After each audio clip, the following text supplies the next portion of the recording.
Tiwari academy में आपका स्वागत है। आज हम अध्याय 8 राशियों की तुलना इसकी प्रश्नावली 8.1 करेंगे। प्रश्न 1, निम्नलिखित का अनुपात ज्ञात कीजिए। भाग ए, एक साइकिल की गति 15 किलोमीटर प्रति घंटे की गति का एक स्कूटर की 30 किलोमीटर प्रति घंटे की गति से। बच्चों, यहाँ पर हमें दो राशियां दी गई हैं। इन राशियों के जो मात्रक हैं यह एक समान है, तो हम अनुपात ज्ञात कर सकते हैं। यहाँ पर साइकिल की गति का स्कूटर की गति से अनुपात ज्ञात करना है। बच्चों, साइकिल की गति 15 किलोमीटर प्रति घंटे दी गई है और स्कूटर की गति 30 किलोमीटर प्रति घंटे दी गई है। यहाँ पर जो मात्रक हैं इन राशियों के गति के जो मात्रक हैं यह एक समान है। प्रति घंटे की गति दोनों में दी गई है, तो हम यहाँ पर अनुपात ज्ञात कर लेते हैं। तो बच्चों, यहाँ पर दिया गया है साइकिल की गति बराबर 15 किलोमीटर प्रति घंटे। बच्चों, घंटे को हम HR लिख सकते हैं, किलोमीटर को KM लिख सकते हैं। तो 15 किलोमीटर पर आवर, 15 किलोमीटर प्रति घंटे की गति साइकिल की दी गई है और स्कूटर की गति बच्चों दी गई है 30 किलोमीटर प्रति घंटे। तो इसको हम 30 किलोमीटर पर आवर लिख सकते हैं। तो बच्चों, यहाँ हमें अनुपात निकालना है दोनों की गतियों का। अतः वांछित अनुपात बराबर, वांछित अनुपात का मतलब साइकिल की गति अनुपात स्कूटर की गति। बच्चों, यह 15 किलोमीटर प्रति घंटा अनुपात 30 किलोमीटर प्रति घंटा होगी। तो इसको हम किलोमीटर प्रति घंटा, यह समान है, तो इसको हम 15/30 लिख सकते हैं। 15 को हम 15 गुणा 1 लिख सकते हैं। 30 को हम 15 गुणा 2 लिख सकते हैं। 15 से 15 कट जाता है, तो बच्चों यह 1/2 आ जाता है। तो वांछित अनुपात बच्चों 1:2 होगा। इस भाग का यह उत्तर होगा। बच्चों, भाग बी में 50 मीटर का 10 किलोमीटर से अनुपात हमें ज्ञात करना है। तो यहाँ पर जो मात्रक दिए गए हैं मीटर और दूसरी राशि का मात्रक किलोमीटर दिया गया है, तो या तो हम मीटर को किलोमीटर में बदलेंगे या किलोमीटर को मीटर में बदलेंगे। तो हम किलोमीटर को मीटर में बदल लेते हैं।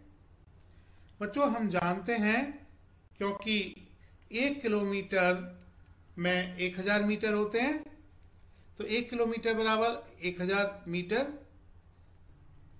10 किलोमीटर यहाँ पर दिया गया है, तो इसलिए 10 किलोमीटर बराबर 10 गुणा 1000 मीटर होगा, यानी कि 10,000 मीटर होगा।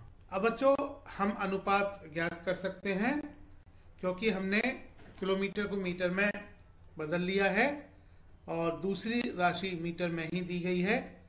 तो बच्चों, अनुपात बराबर, हमें यहाँ पर अनुपात 50 मीटर का 10 किलोमीटर से निकालना है।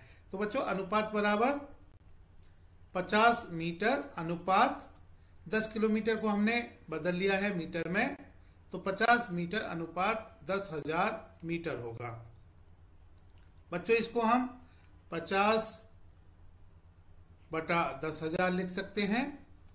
इसको आगे हम 50 को 50 गुणा 1 लिख सकते हैं और 10,000 को हम 50 गुणा 2000 लिख सकते हैं। 50 से 50 कट जाता है, तो यह 1/2000 आ जाता है। तो बच्चों, अनुपात यह 1:2000 होगा। भाग सी करते हैं। भाग सी में हमें अनुपात ज्ञात करना है 50 पैसे का 5 रुपए से। बच्चों, या तो यहाँ पर हम पैसे को रुपए में बदलेंगे या रुपए को पैसे में बदलेंगे। बच्चों, हम जानते हैं कि 1 रुपए में 100 पैसे होते हैं, तो यहाँ पर हम लिख लेते हैं, क्योंकि 1 रुपए बराबर 100 पैसे, क्योंकि यहाँ पर 5 रुपए दिया गया है, इसलिए 5 रुपए बराबर 5 गुणा 100 पैसे होंगे और यह 500 पैसे होंगे। तो बच्चों 5 रुपए में 500 पैसे होंगे। हमें अनुपात निकालना है, अतः वांछित अनुपात बराबर 50 पैसे अनुपात 500 पैसे। तो इसको हम 50/500 लिखेंगे। बच्चों 50 को हम 50 गुणा 1 लिख सकते हैं और 500 को हम 50 गुणा 10 लिख सकते हैं। 50 से 50 कट जाता है, तो इस तरह से यह 1/10 आ जाता है। 1/10 का मतलब 1:10। तो बच्चों प्रश्न में पूछा गया अनुपात यानी कि वांछित अनुपात 1:10 होगा। प्रश्न 2, निम्नलिखित अनुपातों को प्रतिशत में परिवर्तित कीजिए। भाग ए करते हैं। भाग ए में अनुपात दिया गया है 3:4। बच्चों 3:4 का प्रतिशत, बच्चों इसका प्रतिशत ज्ञात करने के लिए 3/4 को 100 से गुणा करेंगे। जब भी हम अनुपात को प्रतिशत में बदलते हैं तो बच्चों उसको 100 से गुणा करना होता है। तो 3:4 का प्रतिशत बराबर 3/4 गुणा 100 इतने प्रतिशत होगा। बच्चों इसको हम 3 गुणा 100 को हम 25 गुणा 4 लिख सकते हैं बटा 4। 4 से 4 कट जाता है। 3 गुणा 25 यह 75 होता है। तो 3/4 का प्रतिशत 75% होगा। बच्चों इसी तरह से भाग बी में जो अनुपात दिया गया है 2:3, इसका प्रतिशत हम ज्ञात कर सकते हैं। 2/3 का प्रतिशत बराबर 2/3 गुणा 100 इतना प्रतिशत होगा। इसको बच्चों सरल कर लेते हैं। इसको हम 2 गुणा 100 200, 200/3 प्रतिशत लिखेंगे। अब बच्चों 200/3 हम 200 को 3 से भाग दे लेते हैं। 3 गुणा 6 बराबर 18 होता है। 20 ऋण 18 बराबर 2 होता है। शून्य हमने उतार लिया है। 3 गुणा 6 बराबर 18 होता है। 20 में से 18 गया तो 2 आता है। तो इस तरह से बच्चों हम 200/3 को 66 सही 2/3 लिख सकते हैं। तो 2/3 का प्रतिशत यह 66 सही 2/3 प्रतिशत होगा। बच्चों प्रश्न 3 करते हैं। इसमें दिया गया है विद्यार्थियों में से 72% विद्यार्थी गणित में अच्छे हैं। कितने विद्यार्थी गणित में अच्छे नहीं हैं? बच्चों यहाँ पर पूछा गया है कितने विद्यार्थी गणित में अच्छे नहीं हैं, और यहाँ पर बच्चों प्रश्न में दिया गया है कुल विद्यार्थियों की संख्या 25 है। यहाँ पर यह गलती हो गई है। यहाँ पर आगे इस प्रश्न में यह भी दिया गया है कि कुल विद्यार्थी 25 है। तो बच्चों यहाँ पर हम लिख लेते हैं कुल विद्यार्थियों की संख्या बराबर 25, क्योंकि प्रश्न में दिया गया है विद्यार्थियों में से 72% विद्यार्थी गणित में अच्छे हैं। बच्चों हम जानते हैं कि पूरे विद्यार्थियों को 100% लेना होता है, और जो विद्यार्थी गणित में अच्छे हैं यह 72% है। तो हम यहाँ पर कह सकते हैं कि विद्यार्थी जो गणित में अच्छे नहीं है यह 100 ऋण 72% होंगे। तो यहाँ पर हम लिखेंगे विद्यार्थी जो गणित में अच्छे नहीं हैं, यह निकालने के लिए हमने 100 में से यह जो 72% दिया हुआ है इसको घटाना होगा। तो विद्यार्थी जो गणित में अच्छे नहीं हैं यह 18% होंगे, क्योंकि गणित में अच्छे विद्यार्थी 72% है। गणित में विद्यार्थी जो अच्छे नहीं होंगे यह 100 ऋण 72 यानी कि 18% होंगे। अब हमें संख्या निकालनी है। तो प्रश्नानुसार विद्यार्थी जो गणित में अच्छे नहीं हैं यह 25 का 18% होंगे। तो बच्चों 25 का 18% मतलब 25 गुणा 18/100। इसको हमें हल करना होगा, सरल करना होगा। इसको हम 25 गुणा 18, 100 को हम 25 गुणा 4 लिखेंगे। 25 से 25 कट जाता है। बच्चों यहाँ पर 100 ऋण 72 बराबर यह 28 होता है। तो 18 की जगह हमें 28 लिखना होगा। तो बच्चों यहाँ 28 लिखेंगे, ये 28 आएगा, और यह 25 गुणा 28 बटा 25 गुणा 4। तो बच्चों 25 से 25 कट जाता है और 4 से 28 यह 7 बार जाता है। तो इस तरह से विद्यार्थी जो गणित में अच्छे नहीं है, यह विद्यार्थी 7 विद्यार्थी होंगे। बच्चों इस प्रश्न को हम इस तरह से भी कर सकते हैं, जैसे कि कुल विद्यार्थी 25 दिए गए हैं, विद्यार्थी जो गणित में अच्छे हैं यह 72% है। तो गणित में अच्छे विद्यार्थी बराबर यह 25 का 72% होगा। तो इसको हम 25 गुणा 72 बटा 100 लिख सकते हैं। 25 गुणा 72, 100 को हम 25 गुणा 4 लिखेंगे, 25 से 25 कट जाता है और 4 से 72 यह 18 बार जाता है। तो गणित में अच्छे विद्यार्थियों की संख्या यह 18 होगी। क्योंकि बच्चों कुल विद्यार्थी 25 हैं, गणित में अच्छे विद्यार्थी 18 हैं, तो बचे हुए विद्यार्थी वह विद्यार्थी होंगे जो गणित में अच्छे नहीं होंगे। तो बच्चों यहाँ हम लिख सकते हैं कि विद्यार्थी जो गणित में अच्छे नहीं हैं, बच्चों यह 25 ऋण 18 होंगे। 25 में से 18 घटाएं तो बच्चों 7 आता है। तो इसका मतलब 7 विद्यार्थी गणित में अच्छे नहीं हैं। अतः 7 विद्यार्थी गणित में अच्छे नहीं हैं। प्रश्न 4, एक फुटबॉल टीम ने कुल जितने मैच खेले उनमें से 10 में जीत हासिल की। यदि उनकी जीत का प्रतिशत 40 था तो उस टीम ने कुल कितने मैच खेले। बच्चों क्योंकि यहाँ दिया गया एक फुटबॉल टीम ने कुल जितने मैच खेले, तो कुल जितने मैच खेले यह कुल मैच हम x मान लेते हैं। यहाँ पर हम लिख लेते हैं माना कुल खेले गए मैच बराबर x। बच्चों क्योंकि प्रश्न में दिया गया है प्रश्नानुसार जीत का प्रतिशत 40 था और यह कहा गया है कि उनमें से 10 में जीत हासिल की।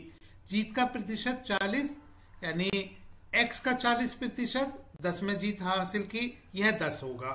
यानी यह जो संख्या है 10 है। संख्या निकालने के लिए हमें जितने मैच खेले उनकी जीत का प्रतिशत 40 मतलब x का 40%, यह संख्या 10 दी गई है तो x का 40% बराबर 10। तो प्रश्नानुसार कुल मैच का प्रतिशत यानी x का 40% और यह संख्या बच्चों 10 दी गई है तो यह बराबर 10 होगी। अब हम इसको सरल कर लेते हैं। x का 40% का मतलब x गुणा 40 बटा 100 होगा और बच्चों यह बराबर 10 लिखेंगे। अब हम 100 का और 40 का पक्षांतर कर लेते हैं। तो बच्चों x बराबर 10 गुणा 100 हो जाएगा, बटे में यह 40 आएगा। तो बच्चों x बराबर 10 गुणा 100 को हम 25 गुणा 4 लिख सकते हैं, बटा 40 को हम 4 गुणा 10 लिख सकते हैं। 10 से 10 कट जाता है, 4 से 4 कट जाता है। तो इस तरह से x बराबर 25 आ जाता है। तो बच्चों x तो क्या है, यहाँ पर कुल खेले गए मैच हैं और x 25 यहाँ पर हमने ज्ञात कर लिया है। तो हम यहाँ पर कहेंगे अतः फुटबॉल टीम ने कुल 25 मैच खेले थे। बच्चों अब हम अगला प्रश्न 5 करेंगे। प्रश्न 5, यदि चमेली के पास अपने धन का 75% खर्च करने के बाद 600 रुपये बचे तो ज्ञात कीजिए कि उसके पास शुरू में कितने रुपए थे।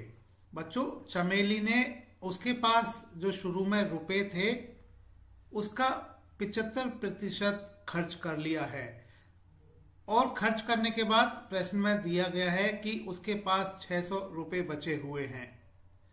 तो हमें यह ज्ञात करना है उसके पास शुरू में कितने रुपए थे। बच्चों हमें यहाँ पर शुरू में कितने रुपए थे इसको मानना पड़ेगा। मान लेते हैं कि शुरू में उसके पास चमेली के पास x रुपए थे। तो यहाँ पर हम लिख लेते हैं माना कि चमेली के पास शुरू में x रुपए थे। अब बच्चों प्रश्न में कहा गया है प्रश्नानुसार चमेली के पास शेष जो रुपए बचे हैं यह 600 रुपये बचे हैं। बच्चों क्योंकि उसने जो उसके पास धन था x रुपये थे इसमें से 75% खर्च कर लिया है। तो बच्चों उसके पास जो शेष धन बचेगा इसको हम कैसे ज्ञात करेंगे। इसके लिए हमने x रुपये थे और x का 75% उसने खर्च कर लिया है।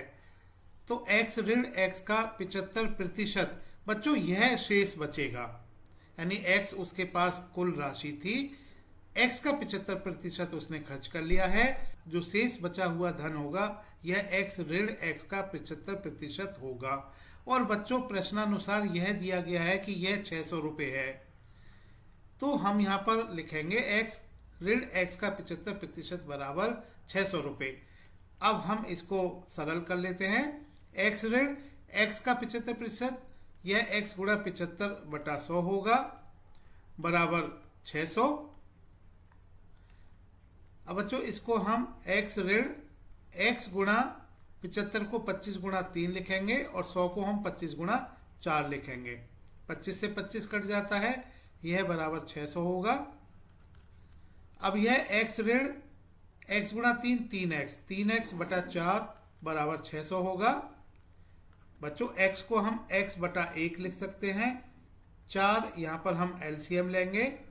अब यह 1 को 4 से भाग देते हैं, 4 4 गुणा x बराबर 4x ऋण 4 को 4 से भाग देते हैं 1 1 गुणा 3x बराबर 3x, तो यह 4x ऋण 3x/4 बराबर 600 होगा। इसको आगे हम सरल कर लेते हैं। 4x में से 3x घटाए तो x आता है, x/4 बराबर 600। इसको आगे हम x बराबर 4 का पक्षांतरण करेंगे तो 600 गुणा 4 होगा, तो हम कह सकते हैं कि x बराबर 600 गुणा 4, यह 2400 होगा। बच्चों x यहाँ पर क्या है? चमेली के पास शुरू में रुपयों की संख्या है, तो बच्चों हम यहाँ पर कह सकते हैं कि अतः चमेली के पास शुरू में 2400 रुपये थे। बच्चों अब हम इस प्रश्नावली का अंतिम प्रश्न करेंगे, प्रश्न 6। इस प्रश्न में दिया गया है, यदि किसी शहर में 60% व्यक्ति क्रिकेट पसंद करते हैं, 30% फुटबॉल पसंद करते हैं और शेष अन्य खेल पसंद करते हैं, तो ज्ञात कीजिए कि कितने प्रतिशत व्यक्ति अन्य खेल पसंद करते हैं। यदि कुल व्यक्ति 50 लाख हैं तो प्रत्येक प्रकार के खेल को पसंद करने वाले व्यक्तियों की यथार्थ संख्या ज्ञात कीजिए। बच्चों इस प्रश्न में दिया गया है कि क्रिकेट पसंद करने वाले व्यक्तियों की संख्या यह 60% है, फुटबॉल पसंद करने वाले व्यक्तियों की संख्या यह 30% है, शेष अन्य खेल पसंद करते हैं। शेष का मतलब यानी कि हम पूरा प्रतिशत 100 मानते हैं, 100 में से 60% क्रिकेट पसंद करते हैं, 30% फुटबॉल पसंद करते हैं। शेष ज्ञात करने के लिए हमें 100 में से 60 को और 30 को घटाना होगा, यानी अगर हम इसको 60 और 30 जोड़ देते हैं, 100 में से उस जोड़ को हमने घटाना होगा, तो हमें शेष अन्य खेल पसंद करने वाले व्यक्तियों का प्रतिशत ज्ञात हो जाएगा। तो ज्ञात कीजिए कि कितने प्रतिशत व्यक्ति अन्य खेल पसंद करते हैं। 60 और 30 90 होता है, 100 में से 90 घटाते हैं तो 10 आता है। 10% व्यक्ति अन्य खेल पसंद करते हैं। यदि कुल व्यक्ति 50 लाख हैं, कुल व्यक्तियों की यह संख्या दी गई है, तो प्रत्येक प्रकार के खेल पसंद करने वाले व्यक्तियों की यथार्थ संख्या ज्ञात कीजिए। अब बच्चों 60% क्रिकेट पसंद करते हैं, तो क्रिकेट पसंद करने वाले व्यक्तियों की संख्या 50 लाख का 60% होगी। फुटबॉल पसंद करने वाले व्यक्तियों की संख्या 50 लाख का 30% होगी। और अन्य खेल पसंद करने वाले यह 10% हमने ज्ञात किया था, तो अन्य खेल पसंद करने वाले व्यक्तियों की संख्या 50 लाख का 10% होगी। इस तरह से हम सभी व्यक्तियों की यथार्थ संख्या निकाल पाएंगे। तो बच्चों यहाँ पर हम लिख लेते हैं, क्रिकेट पसंद करने वाले व्यक्तियों का प्रतिशत बराबर 60%, फुटबॉल पसंद करने वाले व्यक्तियों का प्रतिशत दिया गया है 30%। अब बच्चों अगर इन दोनों को जोड़ देते हैं, यानी क्रिकेट धन फुटबॉल पसंद करने वाले व्यक्तियों का प्रतिशत, यह बच्चों 60 धन 30 यानी कि 90% होगा। अब बच्चों शेष जो खेल होंगे, यानी शेष अन्य खेल पसंद करने वाले व्यक्तियों का जो प्रतिशत होगा, इसके लिए हमने 100 में से इस 90 को घटाना होगा। 100 ऋण 90 यह 10 होता है, तो बच्चों शेष अन्य खेल पसंद करने वाले व्यक्तियों का प्रतिशत 10% आ जाता है। तो यहाँ पर पूछा गया है, ज्ञात कीजिए कितने प्रतिशत व्यक्ति अन्य खेल पसंद करते हैं, तो अन्य खेल पसंद करने वाले व्यक्तियों का प्रतिशत यह 10% होगा। बच्चों एक तो यह उत्तर होगा। दूसरा यहाँ पर दिया गया है यदि कुल व्यक्ति 50 लाख हैं, तो यहाँ पर हम बच्चों लिखेंगे कुल व्यक्तियों की संख्या बराबर 50 लाख। अब यहाँ पर पूछा गया है प्रत्येक प्रकार के खेल को पसंद करने वाले व्यक्तियों की यथार्थ संख्या ज्ञात कीजिए। तो हम क्रिकेट पसंद करने वाले व्यक्तियों की संख्या निकाल लेते हैं। तो बच्चों क्रिकेट पसंद करने वाले व्यक्तियों की संख्या बराबर, क्योंकि क्रिकेट पसंद करने वाले व्यक्तियों का प्रतिशत बच्चों यह 60% है, तो क्रिकेट पसंद करने वाले व्यक्तियों की संख्या यह 50 लाख का 60% होगी। 50 लाख का 60%, 50 लाख गुणा 60/100 होगा। बच्चों यहाँ पर हम 2 शून्य से यह 2 शून्य यहाँ काट सकते हैं। 5 लाख गुणा 6 बच्चों यह 30 लाख होता है। तो क्रिकेट पसंद करने वाले व्यक्तियों की संख्या 30 लाख होगी। अब हम फुटबॉल पसंद करने वाले व्यक्तियों की संख्या निकाल लेते हैं।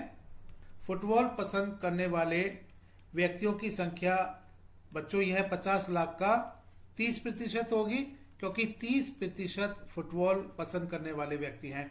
50 लाख का 30% बच्चों 1 शून्य से 1 शून्य, यह 1 शून्य से 1 शून्य यहाँ काट सकते हैं। तो इस तरह से यह 5 लाख गुणा 3 यह 15 लाख होगी।